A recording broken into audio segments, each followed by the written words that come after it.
as I was saying, I think I was talking about the light and the dark, right?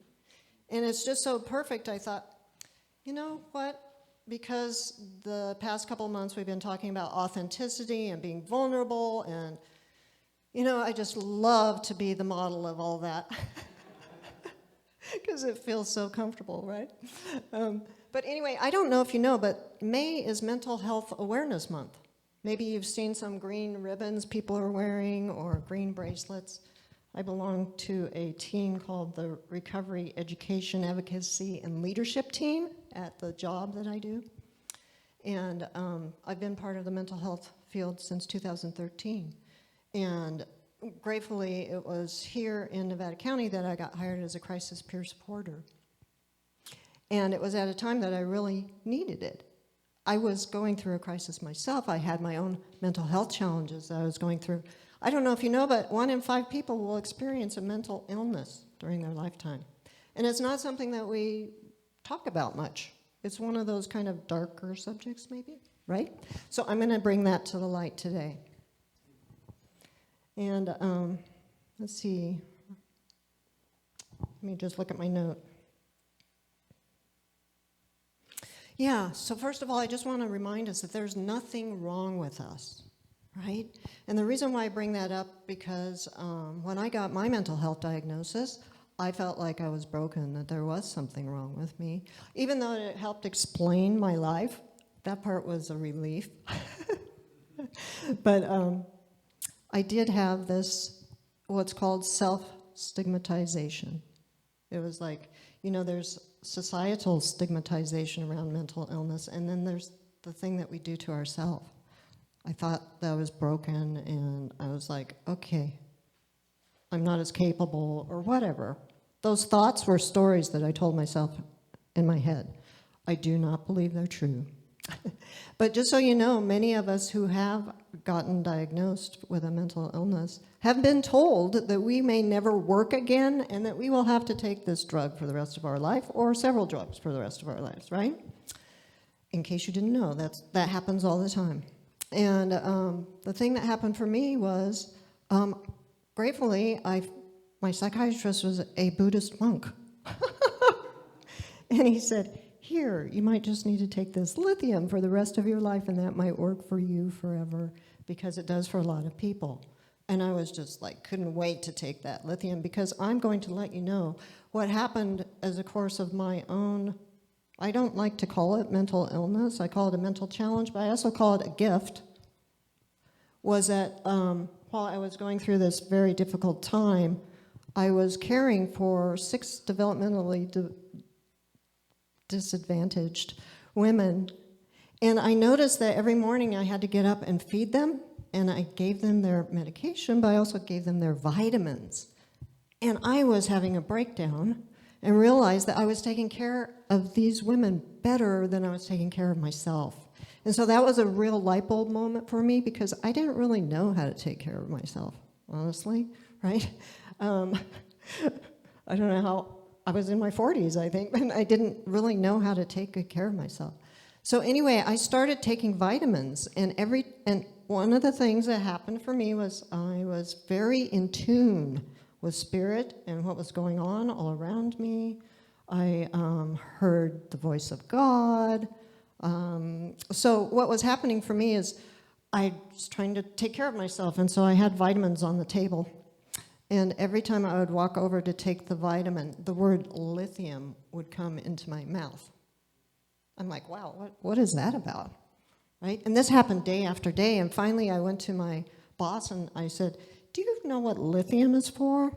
And she goes, yeah, it's for bipolar disorder. And I go, well, I think I need some. And so because I was afraid at that time that I was going to not make it, that I was going to leave the planet because I was having such high ups and downs, I dialed 911. And they wouldn't return my call. No one was answering. I don't know how many times I dialed 911, and I was not getting a response. And then I was getting mad, right? I'm like, how's a person supposed to survive if 911, if a psychiatrist doesn't even call them back? It wasn't the 911, it was the psychiatrist was not calling me back, right? And I thought, well, that's just amazing, and I was disgusted.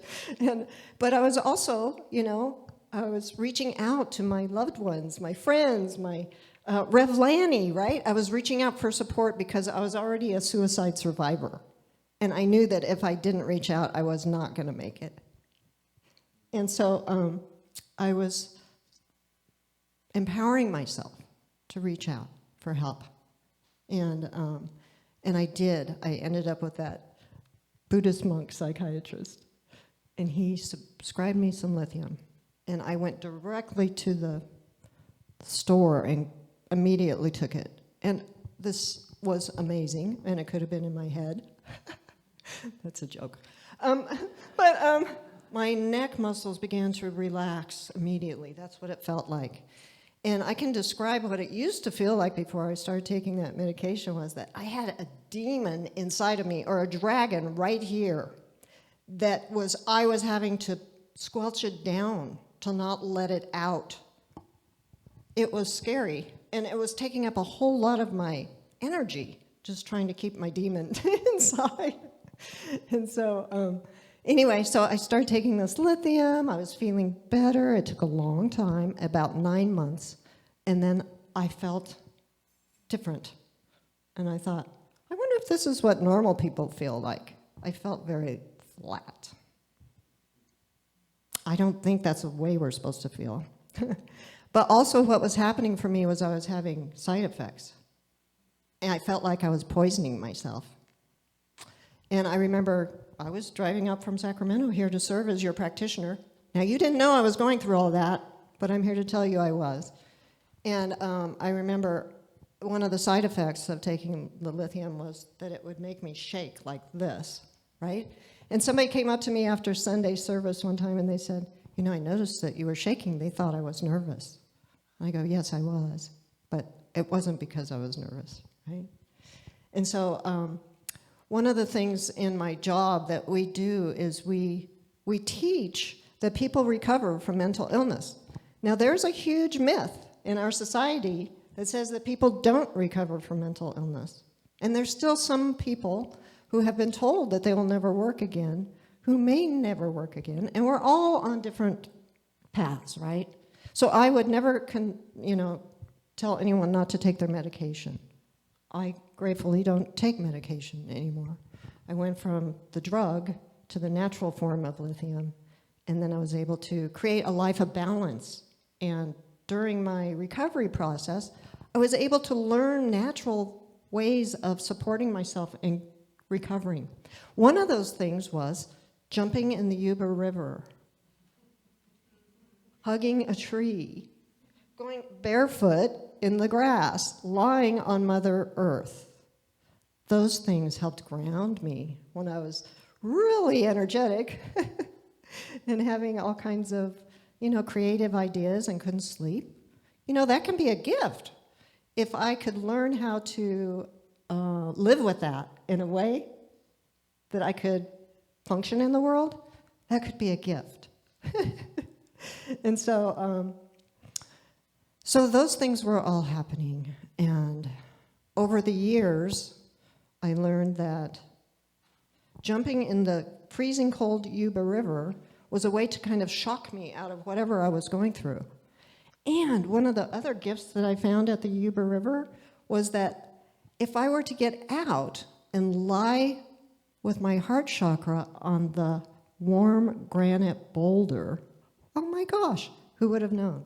That was so grounding to me. And so over the years, I've discovered that the things that have been most beneficial for my recovery are free, and they're from God. They're in nature. Mm-hmm. And one of the things I heard while I was going through my recovery process was that, Julia, you need to live in a serene, quiet, peaceful environment in nature. That's what I knew I needed. And so I was living in Sacramento, and one of the things that it was like down there was not like that. I was not living in a serene. And so I, as the good religious science that I am, started saying out loud, I'm moving back to Nevada County. And my friends and folks would go, well, where are you going to live? Well, I said, well, I don't know. Well, where are you going to work? And I said, well, I don't know. But Spirit told me that I needed to live in a serene, peaceful, calm environment, and so I began to say it out loud, right? And as we know from our teaching symbol, our word goes into the law that always says yes, and then it manifests as our life. And so our friend bought a farm that was adjacent to like hundreds of acres of ranch land, and she needed somebody to help her on the farm. And there was a trailer there, and that's where I landed, back in Nevada County, in South County. And so it was a beautiful place to continue to heal. And then I had some things to do, right, to contribute, right? That's one of the things, one of the ways we can feel worthwhile is to contribute. So I got to do that. And so the whole reason I'm bringing this up is to help reduce and break the stigma around mental illness. In our job where I work, one of the things that we put behind our name is ITE. And ITE stands for I'm the evidence that people recover. So that's why I'm speaking up. And these bracelets say, I'm a real storyteller. Because one of the ways that people heal is by sharing their stories. It not only heals ourselves, but someone else that might be listening can hear something that could really change their lives. We know that from 12-step meetings too, right? So, yeah, I guess that's all I want to say about that today. But thank you for listening to my story, and yeah, appreciate us remembering that people do heal. And it's hard for our family members and our friends because they've seen us in those really hard times. And they don't ever want to see us go through that again, right? And so they have our best intentions, our best interests at heart. Always, and just, I always remember that, and I'm grateful. And I have to speak up and say, you know what, I'm capable, I'm whole, perfect, and complete, just as I am, and thank you for your support, because I've certainly needed it over the years. Appreciate it. And that's another benefit of being in community, is that we can support one another, too.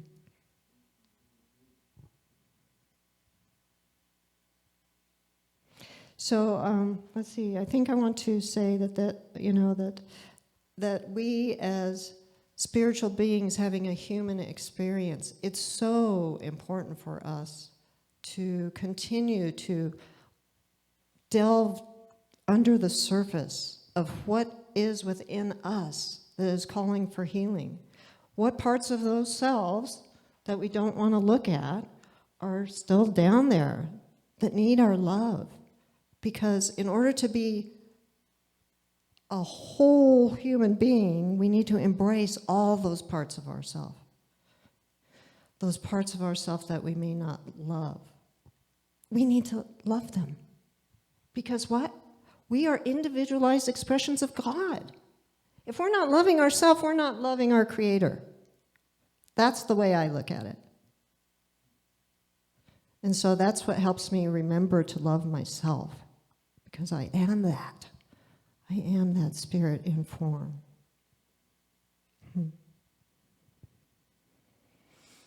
And so it's back to that darkness with the light, right? And how when we look up into the heavens and we see the light, the stars twinkle the brightest, it's when they have that darkest backdrop behind them.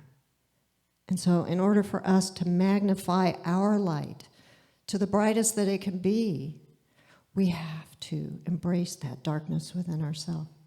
It's okay. It's who we are, right? There's the dark and the light. There's the in-breath and the out-breath. There's the ebb and flow of the tides. It's natural. We are part of nature. We are part of creation. So I just invite us to go through this week and think about those parts of ourselves that we may not love, and think about loving them. Because the world needs us to shine our light as brightly as possible, more today than ever before. So it is.